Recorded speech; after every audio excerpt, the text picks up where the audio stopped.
I just came out the shower, so ignore how I look.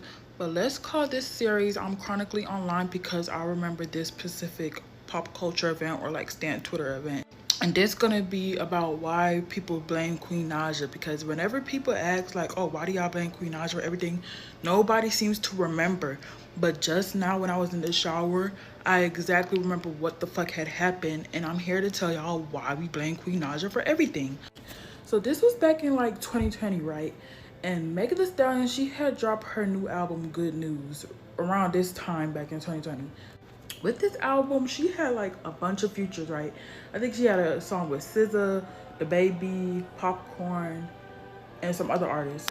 But she had one specific song that she did with the City Girls, also on that album, called Do It on the Tip. Here's the thing with that song. The original song was supposed to have Asian Doll on it.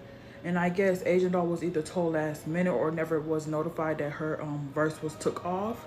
So this has started like a whole type of discourse on Twitter between Asian Doll and JT, one of the City Girls. So from what I remember what exactly happened, even though I was 14 at the time, I specifically remember that Asian Doll had first came out and then the tweets was rolling out, and then she had let it be known that yeah, she was originally supposed to be put on Do It on the Tip, but then it ended up being the City Girls on the song.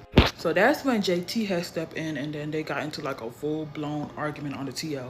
And I also think at the time somebody, another two artists, two other artists was arguing, but I'm not sure who they were. But I know it was them arguing and somebody else was arguing. So it was like a bunch of shit going on the TL on Twitter at that time. But here's when Queen Naija came in the picture. I remember the exact tweet. Queen Naija had post. She either had post, oh, I hope I don't get dragged into this. I hope I don't get brought into this. Some shit like that. And it had everybody confused because, baby, these two rap bitches arguing. You was never a thought. So people were looking at it like, since this bitch want to be included in everything, let's start blaming her for shit. So it went for like a week straight. Niggas was just blaming Queen Naija for like every little fucking thing. Because it's like, that was like the joke at the time or whatever.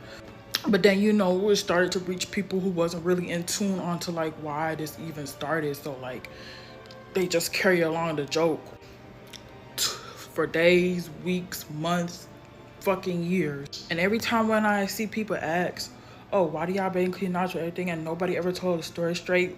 Reason why I couldn't tell the story straight, because I couldn't exactly remember who was arguing on the TL.